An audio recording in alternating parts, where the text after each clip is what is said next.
여러분 지난 추석 연휴 때 혹시 해외 나가신 적 있으십니까? 아니면 그 이후에라도, 아니면 그 전에는 잘 모르겠습니다만 2017년 작년 5월 달에 우리나라에서 공항에다가 알몸 투시기를 설치를 했는데, 그달부터 제1터미널에서는 시범으로 실시하고 제2터미널에서는 22대를 배치를 해서 실시를 하고 있습니다. 우리가 모르는 사이에 몸이 통과하는 전신 검색기를 통과할 때 3, 4초 동안 이러고 있는데, 모니터상에서는 우리의 몸에 벌거벗은 모습이 다 나오는데요. 근데 법적으로 그렇게 할 수 있도록 근거를 국회에서 세웠기 때문에 할 수 있게 하고 있다고 합니다. 다 보이고 그럴 때 뭐 무기라든가 폭발물 같은 거 가져가지 않는 선량한 사람들이 그 검색대 앞에서 사람들한테 벗은 모습을 보인다는 것은 결코 기분 좋은 일은 아닐 것 같습니다. 그런데 아무리 검색대가 좋은 성능을 갖고 있다 할지라도 마음만은 검색을 할 수가 없어요. 또 생각도 검색을 할 수 없어요. 근데 하나님의 말씀은 우리의 마음과 생각까지도 감찰하신다고 말씀합니다. 감시하실 수도 있고 관찰하실 수도 있고. 그래서 어떻게 하신다고요? 만물이, 우리뿐만 아니라 만물이 우리를 상관하시는, 살펴보시고 관찰하시고 관계를 갖고 계시는 그 하나님 앞에 벌거벗은 것처럼 드러난다라고 말씀합니다. 알몸처럼 드러나는데, 알몸만 아니라 알마음도 드러나고 알생각도 드러나고 알영도 드러나고 해서 다 영혼육 모두가 다 드러나게 하신다고 말씀을 하고 있습니다. 그래서 하나님의 말씀은 첫째로는 살았고, 두 번째로는 가만히 있는 것이 아니라 역사하는 힘이 있고, 세 번째로는 좌우에 날선 어떤 검보다도 예리하여서, 그러니까 수술을 할 때에 그 어떤 잘라내는 그런 역할도 할 뿐만 아니라 또 살릴 때에 쓰는 그러한 역할, 죽일 때에 전쟁에서 도려내는 역할, 이런 양쪽에 예리한 양날검 같다 하는데요.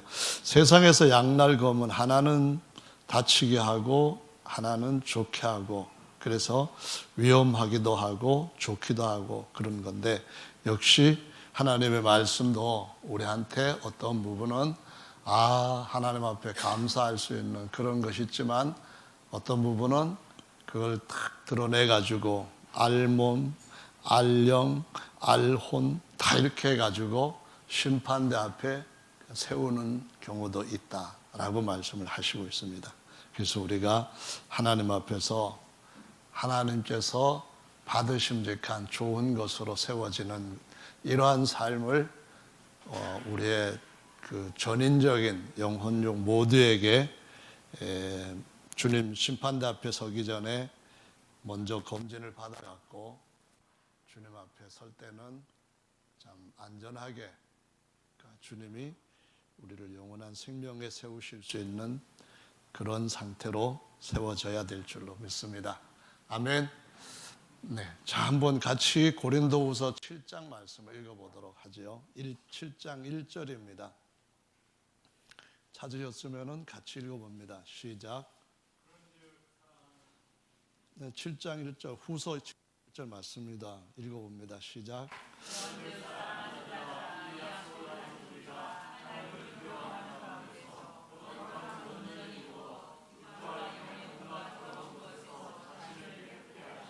네, 여기 거룩함을 온전히 이루어, 이 말씀은 무슨 말씀인가요? 이제 이 말씀은 세속적이지 않고 속되지 않고 또 불결하지 않고 정말 정결하고 하나님의 어떤 모습을 닮은, 하나님 앞에 드려진, 하나님 앞에 받아들여진, 하나님께서 받으심직한 그런 것을 거룩함을 이룬다라고 말씀을 하시고 있습니다. 그 다음에 다시 또 한번 어디를 보시는가 하면은 데살로니가전서 5장 말씀을 한번 보겠습니다. 데살로니가전서 5장 말씀입니다. 찾으셨으면은 함께 읽어보겠습니다. 23절, 5장 23절입니다. 시작. 평강의 하나님이 친히 너희로 온전히 거룩하게 하시고 또 너희 온 영과 혼과 몸이 우리 주 예수 그리스도 강림하실 때에 흠없게 보존되기를 원하노라. 아멘. 여기에는 사람의 구성 요소 세 가지를 말씀을 하고 있는데 영과 혼과 또 몸에서 더 세밀하게 한다면은 관절과 골수 여기에 이르기까지 모든 것이 다 거룩하게 흠없게 하나님 앞에 드려질 수 있게 삶을 살아가야 된다라고 말씀을 하시고 있습니다. 그렇게 하는 목적은 뭔가요? 주님께서 우리에게 주님의 그 자리에 함께 들어가게 하시기 위함이라고 말씀을 합니다. 히브리서 말씀에서 지금 4장 말씀으로 보고 계시는데 앞으로 좀 당겨가지고 보시면은요 2장 말씀을 보겠습니다. 2장 10절 11절 말씀입니다. 2장 10절 11절 같이 읽어보겠습니다. 시작.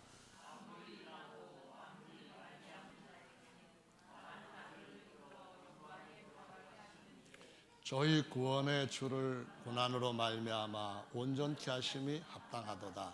거룩하게 하시는 자와 거룩하게 함을 입은 자들이 다 하나에서 난지라. 그러므로 형제라 부르시기를 부끄러워 아니하시고. 아멘.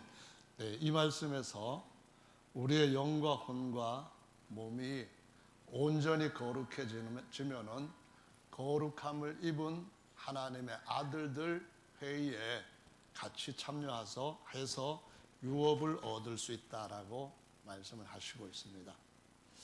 또 한 군데 더 보신다면은 사도행전의 말씀인데요. 20장 말씀을 보겠습니다. 사도행전 20장 찾으셨으면은 20장 32절 말씀을 보겠습니다. 32절을 같이 읽습니다. 시작. 지금 내가 너희를 주와 및 부탁하노니 그 말씀이 너희로 능히 든든히 세우사 거룩해 하심을 입은 모든 자 가운데 기업이 있게 하시리라. 아멘. 이 말씀을 보면은 거룩해 하심을 입은 자들이 기업을 얻는다는 거예요. 그래서 영혼육에 정말 속되지 않고 정말 세속적이지 않고 하늘에 속한 우리의 신령한 새로운 그런 참된 것에 속한 그런 것들을 쫓아서 사는 삶이 하나님 앞에서 영원한 만유를 기업으로 얻는 자리에 들어간다고 말씀을 하시고 또 이전에 하나님과 영원히 하나가 될 수 있는 자리에 들어간다고 말씀합니다. 하나님의 아들이라는 형제 자리에 들어간다는 거죠. 그래서 예수님이 요한복음 17장에서 그 말씀을 하셨어요. 요한복음 17장 말씀 17절부터 18절, 19절 같이 읽어보겠습니다. 18절, 19절입니다. 17, 18, 19 시작.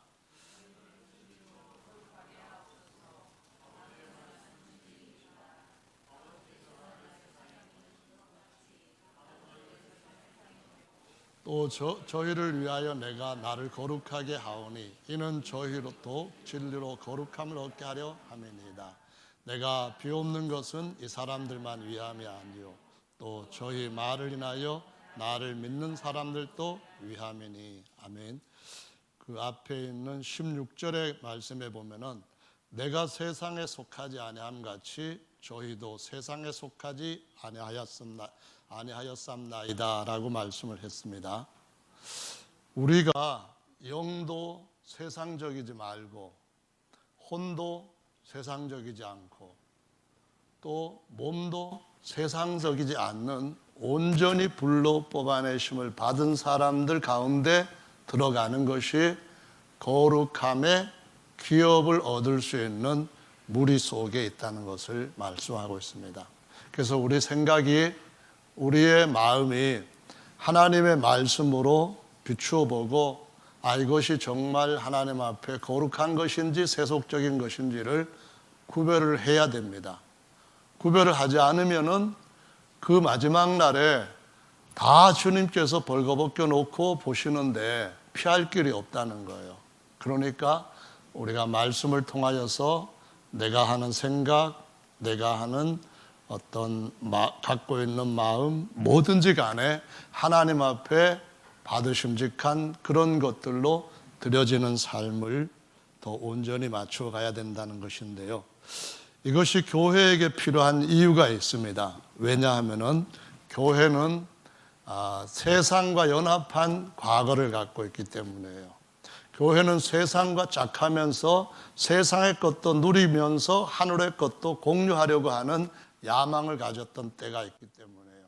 그런 전력이 있고 전과가 있어요. 그래서 그 교회가 어떤 교회냐 하면은 사도 바울이 디모데 전서에서 4장에 말씀하신 그 교회의 모습이고 역사에서 드러나게 된 실체거든요. 디모데 전서 말씀 4장을 보십니다. 1절에 그러나 성령이 밝히 말씀하시기를 후일에 어떤 사람들이 믿음에서 떠나 미혹해 하는 영과 귀신의 가르침을 좇으리라 하셨으니 자기 양심이 화인 맞아서 외식함으로 거짓말하는 자들이라 라고 말씀합니다.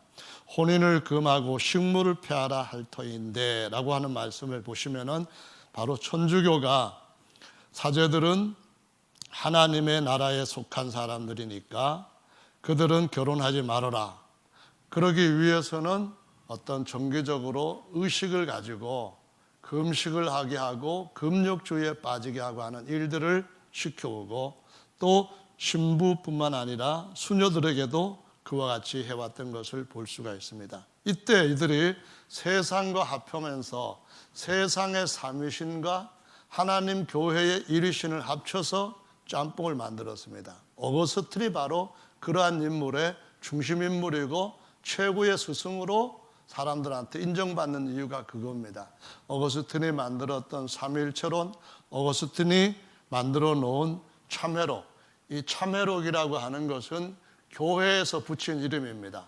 그러나 교회에서 붙이지 않고 세상에서 철학자들이 그걸 가지고 교재로 삼는데 그때는 어거스틴의 고백록이라고 하는 말로 씁니다. 그러니까 어거스틴은 세상의 철학과 교회의 그런 신앙을 짬뽕을 시킨 겁니다. 하나님에 대한 것도 그렇게 했고 그 다음에 사람에 대한 구원관에 대해서도 아주 잘못된 예정론 같은 걸 만들어 가지고 교회에 퍼뜨리면서 이런 작업들을 했습니다. 그래서 이런 것들을 다시 한번 거룩하게 만들어야 된다고 말씀을 하시는데 그 말씀이 4장 4절에 이렇게 기록을 하고 있습니다. 4장 4절을 같이 읽어보실까요? 시작. 하나님의 이루신 모든 것이 선함에 감사함으로 받으면 버릴 것이 없나니 하나님의 말씀과 기도로 거룩하여 지민이라. 기도 한번 했다고 이것이 달라지는 건 아닙니다. 그런데 기도를 통하여서 하나님은 우리에게 성령으로 조명을 하십니다. 성령으로 계시를 하십니다. 성령으로 교훈을 하십니다. 그래서 하나님의 말씀 기록된 것과 하나님 앞에 기도하면서 정말 이것이 거룩입니까? 아니면 세속적인 겁니까? 이것이 하나님의 신령한 새로운 것입니까? 아니면은 점점 후패져가는 육신적인 것입니까? 이것이 속 사람에 관한 것입니까? 영에 관한 것입니까? 요것들을 기도하면서 하나님 앞에 물어보면은 하나님의 영이 살아 계시기 때문에 선지자들에게 그렇게 말씀하셨던 지금도 역사하는 하나님이시고 지금도 살아서 운행하는 말씀이기 때문에 우리가 어떻게 가야 될지를 드러내 주시는 겁니다. 이거는 제거해버려라, 쪼개는 겁니다. 오늘 본문 말씀에 보시면은 하나님 앞에서 이런 것들을 어떻게 한다고 하면 좌우의 날섬 예리한 검보다 더 예리해서 완전히 쪼갠다는 말씀합니다. 이 쪼갠다는 말씀이 어디에 나오는가 하면은 구약에서 보면은 하나님이 아브라함한테 제가 약속의 땅에 들어갈 수 있습니까? 없습니까? 물어볼 때 제가 그 땅을 기업으로 얻을 수 있어요? 없어요? 물어볼 때에 제사를 드려보라, 그 말씀합니다. 그 말씀은 무슨 명령인가 하면은 쪼개보라, 그 말입니다. 언약을 맺는다 할 때 언약이 바로 베리트라고 하는 쪼갠다는 말씀을 가지고 언약이라고 하는 것을 맺는 방식으로 사용해 왔어요. 그러다 보니까 이거 하나님 앞에 내가 정말 온전한 것인지 아닌지 쪼개보면은 그 안에 뭐가 들어있는지를 안다는 겁니다. 영을 쪼개보고 혼을 쪼개보고 그 다음에 우리의 몸도 관절 및 골수까지도 쪼개보면은 그 안에 거룩한 것이 들었는지 속된 것이 들었는지 구별을 해낼 수가 있다라고 말씀합니다. 그럼 어떻게 됩니까? 첫째로는 말씀을 배워서 바로 알아야만 됩니다. 천주교가 제일 잘못한 것은 하나님에 대한 삼위론을 만들어내는 것과 예정론을 만들어낸 것들이에요. 그리고 계속해서 가톨릭이 만들어냈던 7가지의 성사라고 하는 그런 잘못된 것들을 갖고 있던 거예요. 근데 개신교는 그 딸과 같아서 같은 삼일체론에다가 같은 예정론을 받아가지고 이 교회가 그 어머니의 정신, 그 어머니의 마음, 그 어머니의 생각을 그대로 물려받았습니다. 그래서 오늘날 이 교회는 세속적인 그런 것들을 여전히 가지고 있기 때문에 교회의 참된 모습이 무엇이냐를 보려고 한다면 하나님의 말씀을 가지고 그들의 생각과 그들의 마음을 쪼개봐야만 됩니다. 그들이 갖고 있는 교회의 정체성에 대해서 그들이 가르치는 말씀에 대해서 쪼개봐야 됩니다. 쪼개가지고 하나님의 말씀에 맞지 않는 것들은 걸러내야만 하나님 나라에 들어갈 수 있는 영과 또 혼의 몸의 온전한 거룩함을 이루어서 하나님 나라에 예수 그리스도와 함께 하나님의 아들이라고 하는 그 신분의 자리에 들어가게 되는 줄로 믿으시기 바랍니다. 아멘. 그래서 오늘 본문 말씀에서 보시면은 그 안식에 들어가기를 힘을 쓰라라고 말씀을 하셨거든요. 이 안식에 들어간다고 하는 말은 궁극적인 안식은 뭐겠어요? 궁극적인 안식은 하나님의 영원의 쉬심입니다. 하나님의 영원의 쉬심, 다시 손댈 필요 없이 흠도 없고 점도 없고 구겨진 것도 없다고 하실 만큼 완전한 그 자리에 들어가기 위해서는 어떻게 되는가 하면 우리의 영이 하나님 앞에 온전히 복종함을 이루어야 된다는 거예요. 우리의 영뿐만 아니라 우리의 혼도 하나님 앞에 온전히 순종하는 것을 이루어야 된다는 거예요. 우리의 혼뿐만 아니라 우리의 몸까지도 하나님이 받으심직한 거룩한 제물로서 온전히 하나님께 드려지도록 우리가 말씀과 기도를 통하여서 성령 충만함을 통하여서 바로 사는 삶을 살아야만 승리할 수가 있게 된다고 가르치고 있습니다. 여러분 이 말씀을 정말로 믿으시면은 승리할 수 있는 그 귀한 비결을 갖고 있는 것이라고 말씀을 드릴 수가 있겠습니다. 그래서 우리의 참된 안식은 하나님이 영원히 쉬시는 것처럼 우리도 영원히 쉴 수 있는 그 자리에 들어갈 수 있기까지 우리가 육체적인 안식 그뿐만 아니라 혼의 안식 또 영의 안식 이 모든 것들을 그 권위와 질서에다가 잘 맞출 수 있는 그러한 사람들이 되어야 되겠는데 이런 것들을 하나님은 기록하신 말씀을 가지고 우리에게 쭉 가르쳐 오시면서 또 하나님 앞에 기도할 때에 우리의 혼을 깨워서 그 말씀을 눈을 떠서 읽게 만드십니다. 읽어서 알게 하시고 하나님께서 기도할 때에 우리의 귀를 만지셔서 하나님께서 우리의 마음에 주시는 음성을 듣게 합니다. 그래서 그 음성을 듣고 그 하나님께 주시는 말씀을 보고 이상을 볼 때에 우리는 승리를 할 수 있는 길 가운데 서게 된다는 것을 보여주시고 있는데요. 그래서 구약의 이제 말씀들을 쭉 살펴보는 것이 일단은 매우 중요하다고 하겠죠. 자, 여러분, 구약에서 이렇게 사는 것이다라고 가르쳐 준 처음 예는 첫사람 아담과 그의 아들들을 통하여서 하나님이 보여주시는 거죠.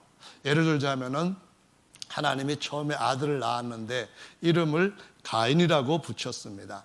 가인이라고 하는 이름은 얻다라는 말인데 이것은 내가 하나님으로 말미암아 아들을 득했다 그 말입니다. 득남했다라고 번역을 한 것은 아들을 내가 하나님 때문에 얻었다 그 말입니다. 내가 내 아내와 같이 뭔가 해가지고 얻은 것이 아니라 하나님이 거기에서 간접적으로 창조해 주셔서 비로소 내가 아들을 얻었다. 이 아들은 하나님이 내게 주신 선물이다. 그런 의미입니다.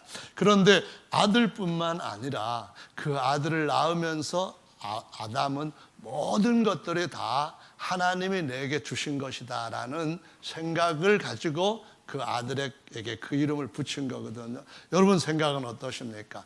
여러분의 목숨은 여러분이 만든 겁니까? 아니면은 여러분 아버지가 만든 겁니까? 아니면 그 위에 있는 진짜 아버지신 하나님이 만드신 겁니까?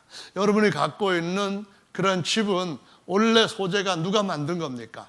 여러분이 갖고 있는 것뿐만 아니라 밖에 있는데도 불구하고 여러분이 그냥 쓸 수 있는 공기나 아니면 햇볕 같은 거 그건 누가 만든 겁니까? 전부 다 가인입니다. 하나님께서 우리에게 거저 주신 것입니다. 거저 주셨는데 나중에도 아들을 아끼지 아니하시고 주신 그분이 아들과 함께 아버지의 더 많은 것들을 진짜 아들로 삼아서 주시려고 하신다고 하는 그 계시가 가인이라고 하는 이름 안에 있습니다. 그런데 우리가 그 가인이라고 하는 이름을 잘 모르고 잊어버리고 가인처럼 살 수가 있습니다. 하나님의 아들이었는데 이 가인이 뭔가를 놓쳐버렸기 때문에 자기의 첫 번째 동생을 죽이는 아주 정말 하나밖에 없는 동생을 죽이는 살인자의 자리에 들어가게 되고 끝없이 인생을 방황하다가 하나님께로부터 영원히 버림을 받는 그러한 하나님의 그 복을 스스로 차버린 자리에 들어가게 되는 걸 볼 수 있습니다. 무슨 문제가 있을까요? 딱 중요한 것은 우리가 하나님으로부터 우리의 마음, 우리의 영을 잘 구별해서 사는 것이 필요하다는 것을 보여주고 있습니다. 하나님이 처음 아담을 만드실 때에 어떻게 만드셨습니까? 처음에는 하나님이 흙으로 육체를 만드셨습니다. 육체가 살아있을 때 하나님이 거기에 혼이 생성되게 하셨습니다. 혼이 생성되고 난 뒤에 그 다음 순서에 뭐가 들어간가 하면은 하나님이 영을 불어 넣어 주시게 되는 겁니다. 그래서 그 만들어진 작업을 보면서 내 안에 있는 영이 중요한지 아니면 더 영보다 먼저 만들어져 있는 혼이 더 중요한지 피조 세계에서는 먼저 만들어진 것이 중요한지 속에 있는 것이 중요한지를 분별할 수 있는 눈을 가져야만 됩니다. 그런데 이 시각을 잃어버리고 잘못 보게 되다 보니까 이 혼적인 것이 더 앞서게 돼가지고 가인은 그걸 놓침으로 인해서 자기 동생을 죽이게 되는데요. 그래서 두 번째가 아니라 다음에 태어났던 그 아들의 이름이 뭐라고 그 아담이 지었는가 하면은 에벨이라고 하는 이름을 지었습니다. 에벨이라고 하는 것이 원래 어떤 의미를 가지고 있는가 하면은 목의 수음이라고 하는 호흡이라고 하는 그 뜻 하나하고 또 하나는 허무라고 하는 뜻을 갖고 있습니다. 사전에 보시면은 그렇게 되어 있는데 이 허무라고 하는 에벨이라고 하는 히브리 발음으로 하면 헤벨이라고 하는 이 단어가 쓰여져 있는 성경, 구약 성경 아주 중요한 성경이 있는데요. 혹시 여러분 아십니까? 모르시죠? 그러니까 오늘 이 말씀을 들으시면서 에벨이 우리에게는 어떤 의미를 주는가 깊이 한번 생각해 보시면은 하나님의 은혜가 있을 것이라고 생각됩니다. 구약성에 보면은 전도서 말씀에 있습니다. 전도서라고 하는 말씀은 어떤 말씀입니까? 솔로몬이 이것도 해보고 저것도 해보고 다 해봤다는 겁니다. 그 다 해보고 난 뒤에 자기가 경험한 것을 얘기한 겁니다. 요즘 대통령이 전직 대통령이 내가 이거 해봤다 하면서 그랬다가 지금 참 곤란한 상태에 들어갔는데요. 전도서 말씀에 보시면은요, 찾으셨습니까? 전도서 1장 찾으셨죠? 2절 말씀을 같이 읽어보겠습니다. 1장 2절입니다. 시작. 전도자가 가로되 헛되고 헛되며 헛되고 헛되니 모든 것이 헛되도다. 여러분, 여기에서 헛되며 헛되고 헛되고 헛되니 헛되도다. 5번이나 헛되다 이렇게 말했는데요. 요 헛되다고 하는 단어, 헛됨이라고 하는 것이 아벨이라고 하는 단어와 똑같은 단어, 똑같은 의미입니다. 그러니까 무슨 말이냐 하면은 아벨 이렇게 나온 겁니다. 무슨 얘기냐 하면은 솔로몬이 자신이 누려봤던 많은 것 중에서 진짜 백이라고 하는 것은 하나님을 향하여서 갖고 있는 신령한 것 외에는 참된 것이 하나도 없다는 겁니다. 솔로몬은 자신의 모든 것을 다 경험해 봤기 때문에 누가 그것을 또 경험하면서 이걸 얻으면 내 마음이 만족하겠고 이걸 얻으면 내 인생의 최고의 어떤 성공을 했을 것이다, 그런 생각을 하는 것 자체부터 이 전도서 처음부터 막아놓습니다. 뭐라고 말하는가 하면은 그것도 헛되고 그것도 헛되고 그것도 헛되고 그것도 헛되고 지금 것도 헛되다라고 하는 말씀을 하면서 예수께서 한 여인을 만났을 때 이전에 5번 다 남편이 아니었다. 그리고 지금 있는 남편도 죄송합니다, 참 남편이 아니다, 이 말씀을 하셨던 것처럼 헛된 것들로 가득 차 있는 세상에서 그것을 바른 질서를 따라 살면서 참된 것을 만들므로 빌립보서에서 바울이 말하는 것처럼 헛되다고 말하지 않고 모든 것에 대해서 기뻐하라. 그 데살로니가 전서에서 말하는 것처럼 거기에서 뭔가를 질서를 찾으면은 기뻐할 수가 있고, 거기서 뭔가 주님께서 주신 참된 이치를 발견하고 순서를 바로 따르게 된다면은 그 질서 속에서 주님께서 주시는 모든 것들이 우리에게 복되다 하는 것으로 나오게 되는 줄로 믿으시기 바랍니다. 그래서 전도서 마지막이 어떻게 나오는지 12장 말씀에 가서 한번 보시기 바랍니다. 12장 말씀인데요, 전도서 12장 11절 찾았으면 같이 읽어보겠습니다. 시작. 전도자의 말씀은 찌르는 채찍 같고 회중의 스승 같으며 잘 박힌 목 같으니 다 한 목자에 주신 바니라.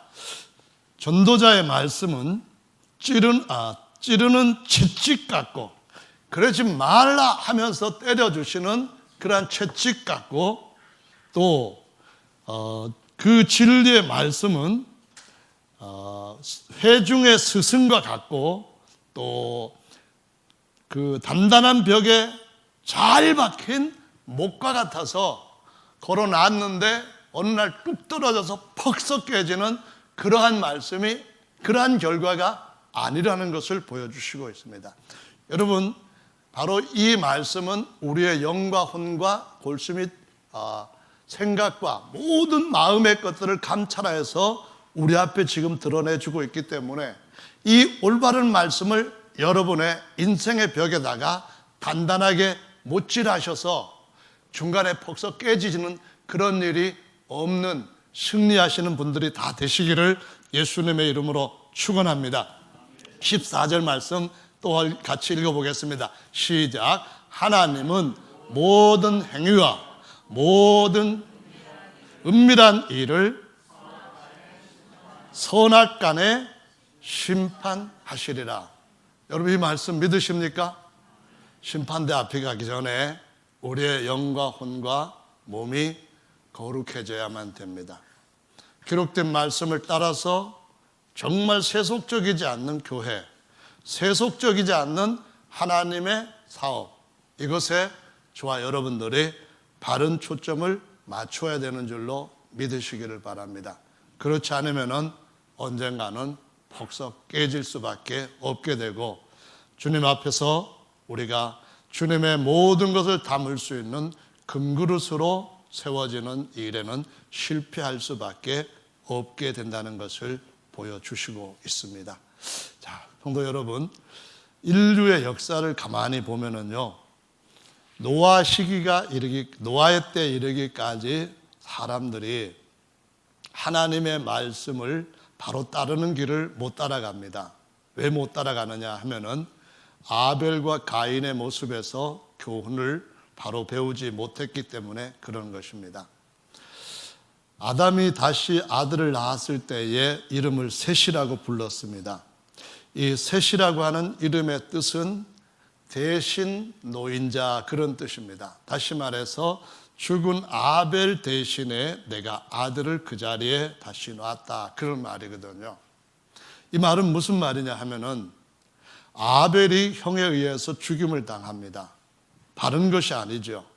그런데 아벨이 죽고 난 뒤에는 그 자리에 하나님께서 인정하시는 셋이라는 아들의 자리를 잡게 됩니다. 저와 여러분들의 이 아벨이라고 하는 인물이 신약 성경에서 두 번 나타나는 걸 볼 수 있는데요. 하나는 예수님께서 아벨이 첫 순교자다 하는 말씀에서 언급을 하셨고요. 두 번에는 히브리서에서 믿음장에서 아벨을 언급합니다. 이 아벨은 예수님께서 우리에게 어떻게 살아야 되는가 하는 것을 보여주는 인물입니다. 그것은 우리가 죄 가운데 출생했기 때문에 우리 자신을 살려고 한다면 죽는다는 겁니다. 그런데 죽으면 그 자리를 대신해 주시는 하나님의 은혜의 역사가 뒤를 잇는다는 거예요. 그게 뭡니까? 우리가 죽으면 우리가 끝까지 우리의 어떤 부분을 죽이면 거기에서 예수님께서 살아나시고 대신해 주시고 이 모든 것들을 성취하시는 열매를 우리에게 돌려주시는 줄로 믿으시기 바랍니다. 이게 신약에서 주님이 주시는 최고의 중요한 열쇠입니다. 내가 죽으면은 내가 영원히 살 거라는 겁니다. 내가 살면은, 그러면은 주님께서 나도 너를 부인하겠다고 말씀을 하시는 겁니다. 그래서 주님이 계속 마태복음 신약성경 처음부터 마지막까지 하시는 말씀은 우리에게 예수님의 살과 피를 먹는 삶, 또는 우리에게 예수님이 우리에게 주신 십자가를 지고 내가 어떤 부분에 대해서, 세상에 대해서 이 혼적인 것들이, 욕망적인 것들이 죽어야만 된다는 것을 보여주시는데, 여전히 우리는 세속적인 교회의 모델들을 보면서 그 교회에서 갖고 있는 DNA를 따라서 세상에 성공하는 그런 것들과 똑같은 생각과 똑같은 원리와 똑같은 사상들을 바꾸지 못하고 있습니다. 이거 정말 중요한 문제이기 때문에 주님 오시기 전에 한번 말씀 앞에서 자신을 벌거벗겨 보시고 진실하게 주님 앞에 판단 받아보시는 그러한 시간 되시기를 예수님의 이름으로 축원합니다. 보십시오.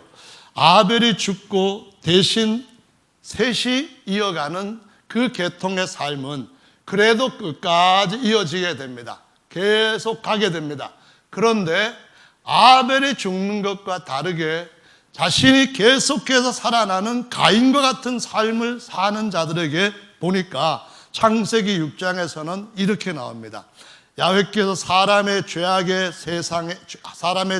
세상에 관영함과 그 마음의 생각의 모든 계획이 항상 악할 뿐임을 보시고 땅 위에 사람 지으셨음을 한탄하사 마음에 근심하시고 가라사대 나의 창조한 사람을 내가 지면에서 쓸어버리되 사람으로부터 육축과 기는 것과 공중의 새까지 다 그렇게 됐으니까 내가 이것들을 치워버리겠다라고 말씀을 하십니다. 그런데 노아는 하나님 앞에 은혜를 입었더라, 그렇게 말합니다.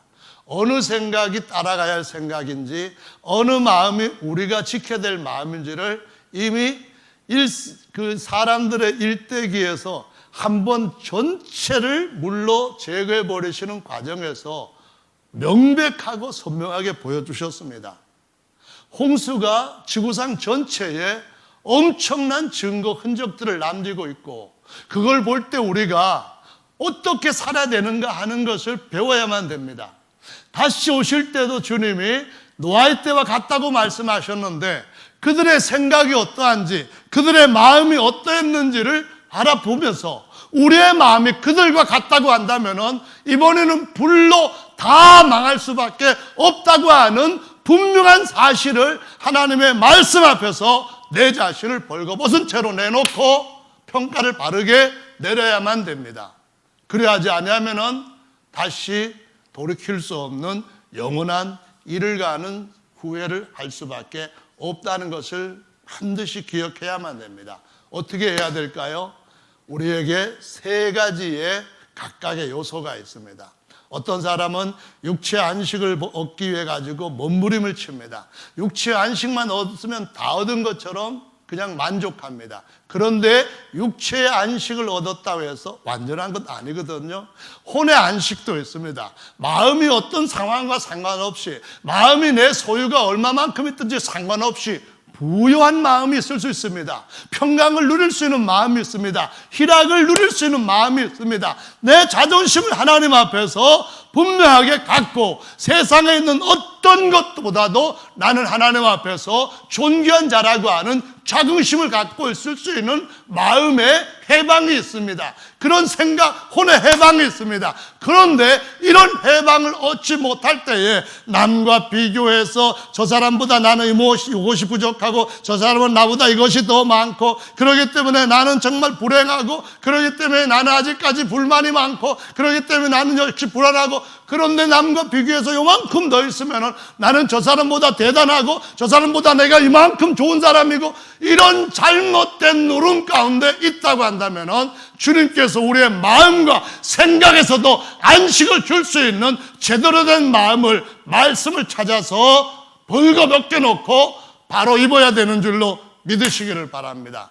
영혼도 마찬가지입니다. 하나님 앞에서 우리의 완전 머리가 되시고 영원한 왕이신 그분의 통치를 받으면 진정한 안식이 있습니다. 그런데 그렇지 못할 때에 우리의 마음뿐만 아니라 우리의 영도 안식을 얻지 못합니다. 죄에 대한 문제는 심각한 겁니다. 사탄 마귀가 우리를 마음의 생각을 가지고 조종하면서 그 세상적으로 끌어나가고 하는 그 일에 끌려가고 있다고 한다면 마지막 때에 주님께서 음녀 교회를 왜 음녀라고 하냐면 두 가지입니다. 한 분 남편 외에 다른 신들을 만들었다고 하는 것과, 두 번째로는 세상과 착했다고 하는 것인 줄로 믿으시기를 바랍니다. 야고보서 4장 4절 말씀처럼 이 음녀 교회는 세상 사상을 그대로 갖고 있습니다. 세상 성공을 교회 성공과 똑같이 갖고 있습니다. 세상에서 사람들이 누리는 기쁨을 교회에서 주님께서 주시는 누리는 기쁨과 똑같은 가치처럼 생각하고 있다는 겁니다.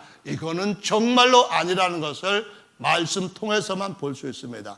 말씀을 통해서만 생각과 마음을 감찰하고 하나님 앞에 온전히 가림 없이, 숨김 없이, 어떤 가식 없이 드러낼 수가 있는 줄로 믿으시기 바랍니다.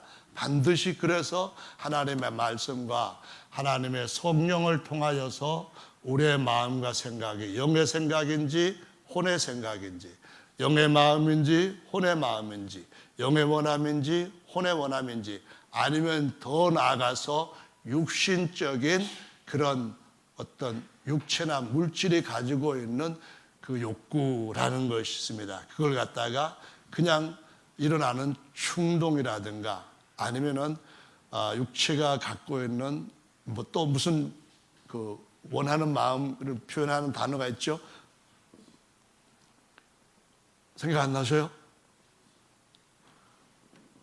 육체는 생각하지 않고 그냥 그 자체가 가지고 있는 어떤 욕망 같은 것들이 있습니다. 그래서 배고플 때는 먹어야 되겠고, 이건 뭐 계산해서 나오는 게 아닙니다. 목마르면 물을 마셔야겠고, 이건 자연적으로 나오는 육신적인 욕구가 있습니다. 그래서 이런 것들을 쫓아서 사는 것인지를 우리가 진지하게 살펴보면서 하나님이 어떤 거룩한 성도를 세우려고 하시는지를 우리 스스로 주님 앞에 자신을 냉정하게 벗겨놓고 평가할 수 있는 지혜를 가져야 되는 줄로 믿으시기를 바랍니다. 노아 홍수 이후에 또 한 번 인류 역사는 세 아들들의 가정을 통하여서 퍼져나가게 됩니다. 그래서 이 세 아들들의 가정을 통해 가지고 우리가 뭘 볼 수 있는가 하면은, 하나님이 아담의 만들어진 과정에서 속사람과 겉사람 이런 모습들을 보여주셨을 뿐만 아니라 노아의 세 가정을 통하여서 또 좀 더 세밀하게 우리 각 사람 안에 있는 각각의 구성 요소들이 갖고 있는 면면을 보여주시고 있습니다. 그래서 세 아들 중에 셈, 얌, 함이라고 하는 아들들이 태어나서 인류를 번성시키고 있는데요. 성경 말씀에, 창세기 말씀에 보시면은 9장에 이런 말씀이 있습니다. 24절부터 보시면은, 노아가 술이 깨어 그 작은 아들이 자기에게 행한 일을 알고 이에 가로되 가나안은 저주를 받아 그 형제 종들의 종이 되기를 원하노라. 26절에 또 가로되 셈의 하나님 야훼를 찬송하리로다. 가나안은 셈의 종이 되고, 또 27절에 하나님이 야벳을 창대케 하사 셈의 장막에 거하게 하시고 가나안은 그의 종이 되게 하시기를 원하노라 하였더라. 노아가 실수한 건 맞습니다. 아담이 실수했고 노아도 실수를 하고 그 뒤에도 의인들도 실수합니다. 그런데 우리가 실수는 어디서 오는가 하면은, 우리가 영의 좋은 생각, 하나님의 계획, 하나님의 의도, 그거를 따르지 않고 다른 것들을 따를 때, 혼적인 거나 육체로 기울어지는 욕망에 따르는 그런 쪽으로 기울어질 때에 누구든지 인간은 실수합니다. 그런데 실수를 한 후에도 그 실수에서 우리가 영의 생각을 따르게 되면은 베드로처럼 다시 쓰임을 받을 수 있지만은, 혼의 생각 또는 육체 욕구를 따르게 되면은 가룟 유다처럼 스스로를 망하는 길로 집어넣을 수도 있다는 것을 보여주시고 있습니다. 그래서 셈은 하나님을 섬기는 가장 중요한 역할로 영이신 하나님과 교통하는 자리에다가 놓습니다. 그래서 셈은 셈의 하나님이라고 하는 그런 이름으로 불리는 하나님을 하나님의 장막에서 섬기는 자가 됩니다. 제사장권을 얻은 자가 되었다라는 말이죠. 그 다음에 야벳은 그 셈의 장막에서 같이 섬기는 사람인데, 자기 형 셈을 섬기는 그러한 일로 하나님 앞에 자리를 얻게 합니다. 그런데 가나안과 그리고 그 후손들은 뭐라고 말하는가 하면은, 가나안은 셈에게 종이 되고, 형제인데도 불구하고 종이 되고 아주 천하게 되고, 그 다음에 그 뒤에 말씀해 보시면은 가나안은 그의 종이 되게 하시기를 원하노라 했는데, 이것은 야벳이 셈의 장막에 거하는데 야벳의 종이 되게 하시기를 원하노라라고 한 말씀입니다. 그러니까 셈은 하나님의 종이 됩니다. 그리고 야벳은 하나님의 종인 셈을 섬기는 자가 아니라 보조하는 역할을 하는 자가 됩니다. 가나안은 셈의 종이 됩니다. 그리고 다시 가나안은 야벳의 종까지 떨어지게 되는 것 볼 수가 있습니다. 그러니까 함은 그 아들을 낳고 그 아들이 어떤 자리에 들어가기까지 되는가 하면은 형제들의 종이 되고 그 종의 종까지 되는 그 신분에 떨어지게 되었다는 걸 보여주고 있습니다. 이것이 우리의 영과 혼과 육체의 모습을 그대로 보여주는 것입니다. 인류 역사는 이렇게 진행되어 왔다고 하는 것을 아주 선명하게 보여주고 있습니다. 그래서 실제로 영에 관한 것들을 맡은 셈과 그 후손들은 인류 역사에서 인류들이 따르고 있는 여러 가지 종교들을 다 만들어내게 되는데요. 참 하나님을 섬기는 종교를 따라가는가 하면은 그 영이 거룩해지지 못하고 더러워지고 불결해져 가지고 우상과 귀신들을 따라가는 쪽으로 귀신의 가르침을 따르고 사탄 마귀의 영에게 사로잡혀가는 그런 모습을 보여주게 되는데요. 그것이 인류 역사에서 큰 종교라고 하는 것들로서 첫째로는 뭘 잡을 수 있는가 하면은 유대교입니다. 하나님께서 모세를 통해서 만든 참된 교회죠. 그러나 이것이 어느 후예가 되게 되면은 예수님 오셨을 때는 예수님을 잡아 죽이는 그런 주동자 되는 잘못된 뱀들의 자식들로 바뀌는 것을 볼 수가 있습니다. 그 유대교가 셈의 후손에게서 나왔잖아요.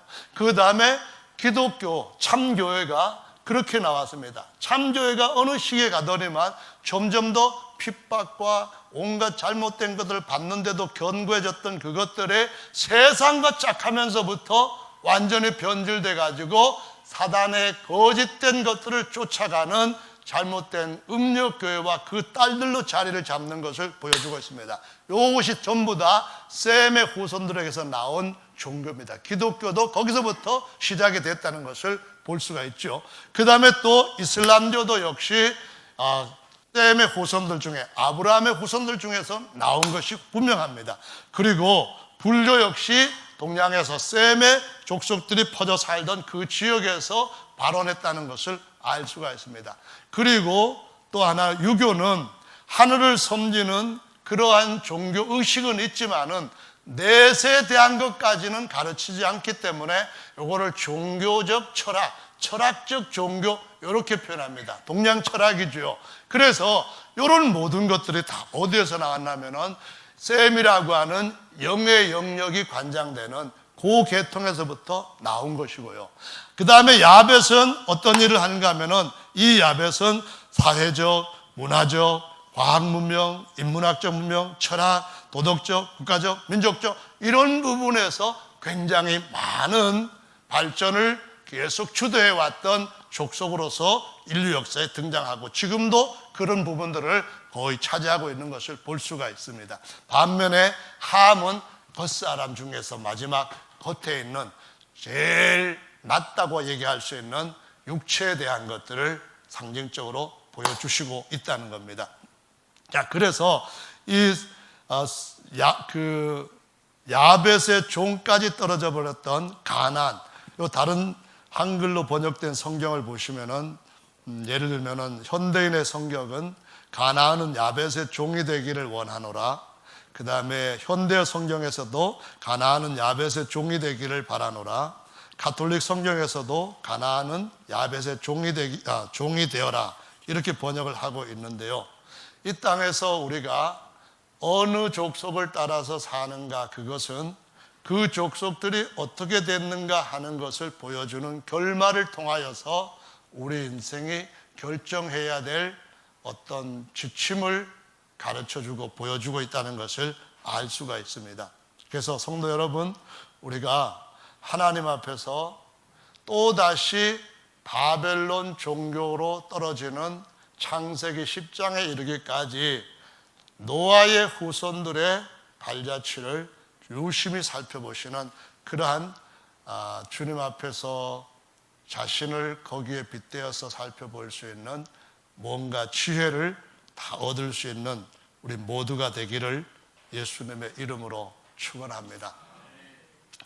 지금까지 드린 말씀이 사실은 아주 그 앞부분에 있는 서론에 관한 부분인데 다 말씀을 드리려면은 시간이 너무 많이 들어갈 거고, 그런데 지금까지 드린 말씀은 이미 다 대부분 알고 계시는 가벼운 말씀이고 하니까 꼭 그래도 다음 이어지는 말씀들을 드리기는 드려야 됩니다.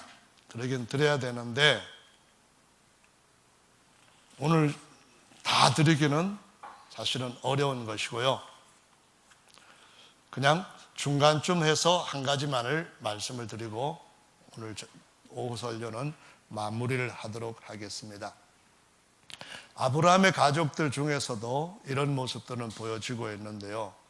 아브라함의 후손들이 나중에 가나안 땅에 들어갈 때의 모습을 한 번 더 살펴보면 좋을 것 같아요. 여러분, 가나안 땅에 들어갈 때에 남자 20세 이상만 한 60만 3,550명이었다는 것을 잘 알고 계시죠. 그 중에 12지파들의 족장들은 각각 자기 지파들을 몇만 명씩 인도에 갔던 지도자들인데요. 이 지도자들이 결정적인 순간에 그들이 하나님 앞에서 가지고 있는 마음과 생각이 어떤지를 드러내게 되는 계기가 찾아오게 됩니다. 그때에 아주 중요한 순간에 하나님 앞에서 자신들의 본 모습을 보여주었던 두 사람이 있습니다. 여호수아와 갈렙입니다.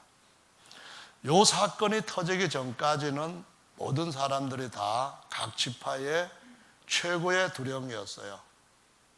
그 사람들은 전부 다 자기 휘하에 수만 명의, 아니죠, 남자만 수만 명이지만은 20세 이상의 남자만 그렇지만은 사실 여자들까지 하고 노인들까지 하면 굉장히 많은 사람들 앞에 존경받고 또는 지도를 항상 하고 그것들 요구받고 사람들을 따르게 했던 지도자들이었습니다. 그런데 그 지도자들 중에서 10명이라고 하는 사람들의 생각이 드러납니다. 10명의 생각과 10명의 마음이 드러나게 된 계기가 있었어요. 그런데 하나님은 두 사람의 이름을 통하여서 그 사람들이 어떻게 살아왔기에 거기에서 자신들의 본래 가져야 할 본 마음과 본래 생각들을 거기까지 가져왔고 가나안 땅까지 가져갔는가 하는 걸 보여주는 거죠. 여호수아는 사실은 예수라고 하는 이름에 똑같은 이름이고 그 하는 역할도 여호수아는 똑같이 했습니다.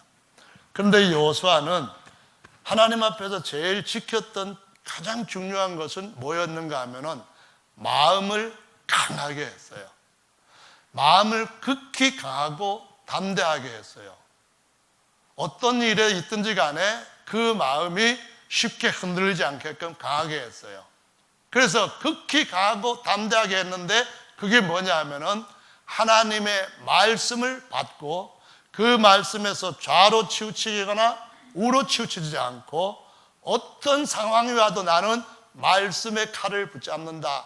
말씀의 지팡이를 붙잡는다. 나는 말씀으로 하나님의 뜻을 따른다. 나는 말씀으로 그 말씀과 맞지 않는 것들과 구별된다. 이것을 지켰던 사람인 것을 보여주고 있습니다.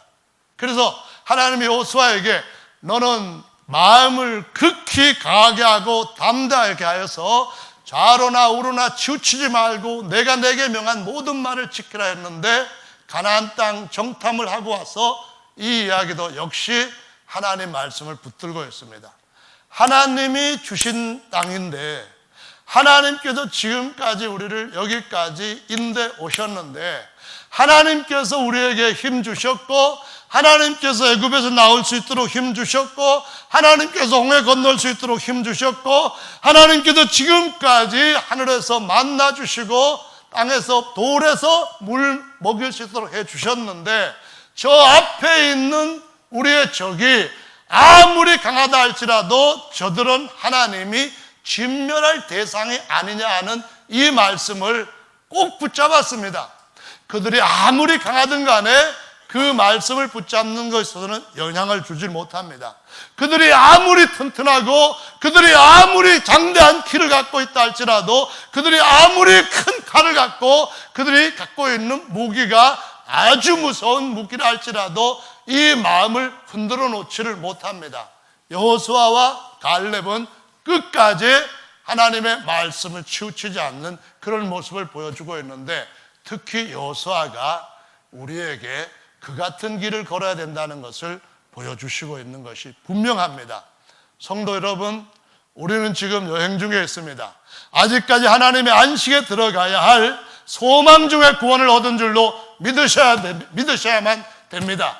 끝까지 우리가 우리의 영과 혼과 육체가 하나님께 주시는 완전한 안식을 얻기 위하여 하나님의 기록된 말씀에서부터 좌로나 우리나 치우치지 않고 우리를 벗겨서 그 앞에다가 하나님 보실 수 있고 받으실 수 있는 그 자리로 밀어 넣어야 되는 줄로 믿으시길 바랍니다. 갈렙은 개라는 의미입니다.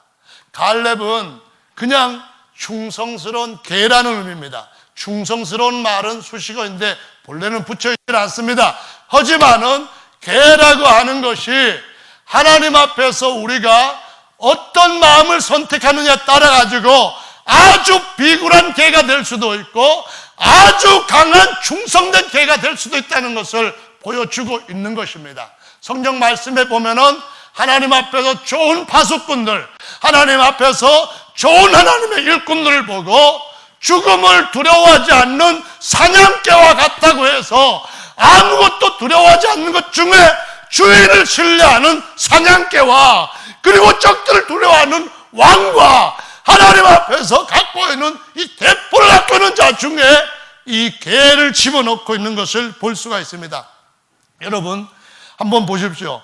하나님 앞에서 갈렙이야말로 정말 믿을 만한 하나님이 자신을 뒤에서 바치고 있다고 하는 그런 사냥개 같은 주인을 위해서 목숨을 바칠 수 있다고 하는 내가 주님이 말씀하신 것에서부터 물러나지 않는다고 한다면 주님은 절대로 내게 실패를 주시지 않는다고 하는 그 견고함을 가지고 있었기 때문에 80세 이상이 되었어도 불구하고 저 강한 산지를 내게 주소서 합니다. 요즘 영화 중에 안시성 상이라는 영화가 있는데 보셨을지 모르겠습니다. 저도 보지는 못했지만 안시성은 산지에 있는 산입니다. 다른 성들은 그때의 숫자로는 당군이 113만이라고 하는 어마어마한 숫자를 가지고 공격을 들어왔는데 안시성에서 결국 퇴각을 합니다. 퇴각을 하면서 안시성의 장군한테 오히려 당신 정말 대단한 장군이다 하면서 선물을 주고 가게 됩니다. 근데 그 안시성의 성주가 누구였는지 역사는 밝히지 않고 있습니다. 그냥 안시성 성주라고 하는데 나중에 야설에 양만춘에서 성도 다른 양자를 쓰는 그런 이름으로 등장하게 됩니다. 이 성주가 누구였는지 모르지만 안시성은 아주 견고한 성이었고 그는 그 백성을 바라보면서 완전히 어마어마한 그 대군들을 퇴각할 때까지 절대로 물러서지 않았습니다. 우리는 무릎을 꿇는 법을 배우지 못했다는 그런 마음을 가지고 싸웠다고 영화 대사에 여러분 그 이야기를 읽어보신다면 나옵니다.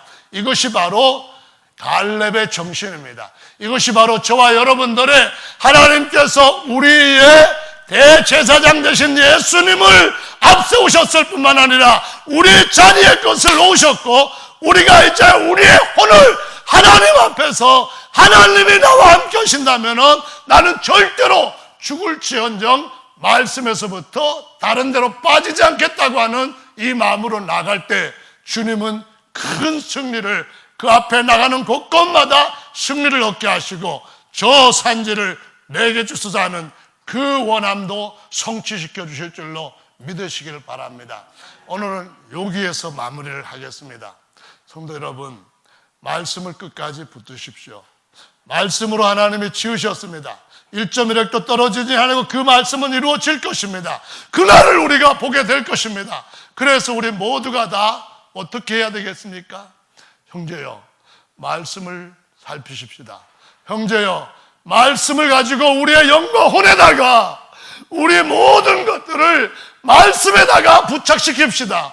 이 말씀에 맞게 살아가야만 마지막 우리에게 주님이 우리 대신에 승리를 가져드는 그날을 보게 될 것이라고 위로해야 됩니다. 격려해야 됩니다. 그렇지 않고 세속적인 어떤 성공도 우리에게 영원한 미래 안식을 줄 수 없다는 것을 기억하셔야만 됩니다.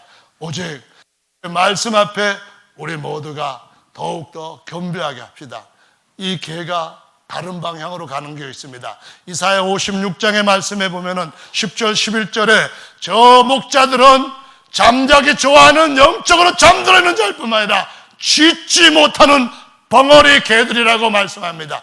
이 개에 대한 말씀을 사도 바울이 기뻐하는 빌립보서에서 개들을 삼가라고 말씀하시면서 거기서 또 한 번 바울이 말을 합니다.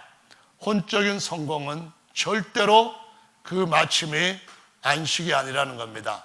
그들의 마지막은 멸망이요, 그들의 자랑은 부끄러움이요, 땅의 일을 더 중시하고 그것들을 추구하는 것이라고 말씀하면서, 그것은 주님이 우리에게 더 위에 있는 참된 것들을 얻게 하기 위해서 주신 보조품들인 줄로 믿으시기를 바랍니다. 그것들을 많이 얻으면 우리의 영은 더 많은 큰일을 할 것입니다. 모든 것들은 하나님이 선하게 주셨기 때문에 버릴 것은 하나도 없지만은 어떻게 쓰느냐에 따라서, 무엇을 목표로 삼느냐에 따라서 우리의 삶은 저기 홍수이전의 사람들처럼 망할 수도 있고, 다시 아브라함의 후손들이 살았던 그 시대처럼 세상 우상숭배와 같이 인간의 신이 되는 그 자리로 올라가다가 영원히 망할 수도 있다는 것을 보여주시고 있습니다. 저와 여러분들은 예수님 앞에 이런 정신을 가지고 사는 것이 승리의 비결이라고 생각합니다. 죽은 개와도 같은 내게 하나님이 이같이 큰 은혜를 베풀어 주시나이까 하면서 사울의 아들 요나단의 아들 무비보셋이 다윗 앞에 했던 고백과 같은 그 고백과 그 정신, 그 마음, 그 생각이 항상 우리의 삶 가운데서 우리의 삶을 끌어가기를 예수님의 이름으로 축원합니다. 모든 것이 은혜라고 하는 말씀은 참으로 맞는 말씀입니다. 주님이 그 은혜를 우리에게 더 온전히 채우시기를 정말로 주님 앞에 겸비한 마음으로 누리는 저와 여러분들 되시기를 바랍니다. 다 같이 주님께 기도하는 시간 갖겠습니다.